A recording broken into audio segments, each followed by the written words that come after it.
शांति का सही मतलब। पुराने समय की बात है। किसी राज्य में एक राजा था जिसे पेंटिंग से बहुत लगाव था। एक दिन राजा ने घोषणा की कि जो कोई मुझे एक ऐसी पेंटिंग बनाकर देगा जो कि शांति को दर्शाती हो तो मैं उसे मुँह मांगा इनाम दूंगा।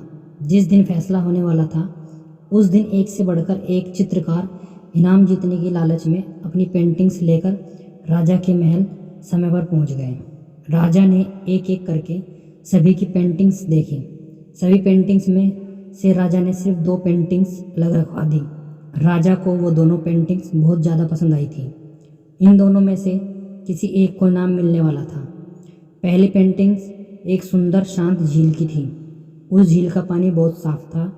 उस पेंटिंग में ऊपर नीला आसमान था और आसमान में रुई के गोलों के समान सफ़ेद बादल थे।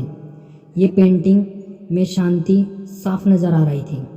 जो कोई भी इसे देखता उसे ऐसा ही लगता था कि शांति को दर्शाने के लिए ये बहुत अच्छी पेंटिंग है। जो दूसरी पेंटिंग थी उसमें पहाड़ थे। पहाड़ बिल्कुल रूखे थे, वीरान थे। इन पहाड़ों के ऊपर बादल थे और उस बादल में बिजलियों की चमक चमक रही थी। तेज हवा से पेड़ हिल रहे थे। पहाड़ी की दूसरी ओर एक झरना था और झरने ने रौद्र रूप धारण कर रखा था। जो कोई भी इसे दूसरी पेंटिंग को देखता वो यही सोचता था कि इस पेंटिंग का शांति से क्या लेना देना है। इसमें तो केवल अशांति ही दिखाई दे रही है। सभी को यही लगता था कि पहली पेंटिंग बनाने वाले चित्रकार को ही इनाम मिलेगा। अब बारी आ गई थी राजा की ये बात बताने की, इनाम वो किसे देने वाले हैं। राजा ने ये ऐलान किया कि दूसरी पेंटिंग बनाने वाले चित्रकार की पेंटिंग उन्हें ज़्यादा अच्छी लगी है और वो उसे मुँह मांगा इनाम देंगे। राजा की बात सुनकर सभी आश्चर्यचकित हो जाते हैं। राजा का फैसला सुनने के बाद अब पहले चित्रकार से रहा नहीं गया और उसने राजा से पूछ ही लिया कि आखिर आपको उस पेंटिंग में ऐसा क्या दिखाई दिया कि आपने उसे इनाम देने का फैसला ले लिया, जबकि हर कोई यही कह रहा है कि मेरी पेंटिंग ही शांति को दर्शाने के लिए सबसे अच्छी है। राजा ने पहले चित्रकार से कहा कि तुम आओ मेरे साथ में, मैं तुम्हें बताता हूँ।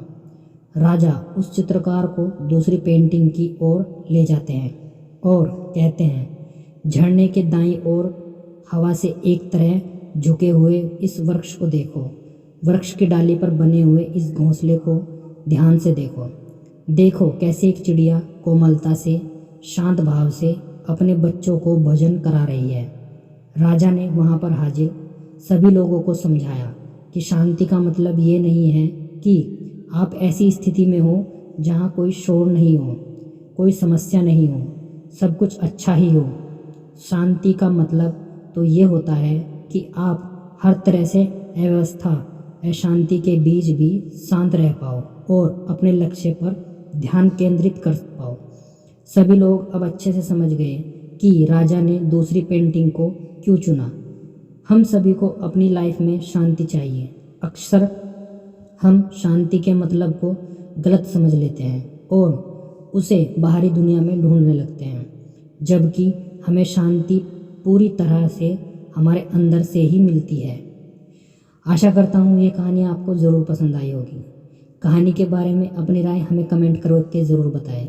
कहानी अच्छी लगी हो तो दोस्तों के साथ शेयर करना ना भूलें। चैनल पे नए हो तो चैनल को सब्सक्राइब और बेल आइकन को ज़रूर दबा लें, जिससे कि आने वाली नई कहानी सबसे पहले आप सभी को मिले। कहानी सुनने के लिए आप सभी का बहुत बहुत तहे दिल से धन्यवाद।